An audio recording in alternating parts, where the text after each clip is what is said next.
Hey everybody, welcome to Dr. G Cooks. Let's make steak of the garden, trumpet mushrooms. First, cut them in half.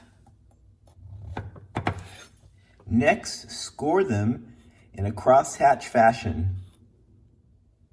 When you're done, it should look like this. Brush with extra virgin olive oil. Paint it.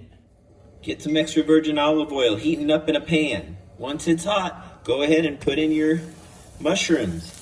Once they're golden brown, go ahead and flip them over.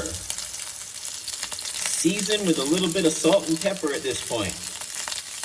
Add butter and crushed garlic. Baste with the butter and crushed garlic. Plate with the crushed garlic on the side and then top with a little bit of sliced chive. Delicious. Enjoy.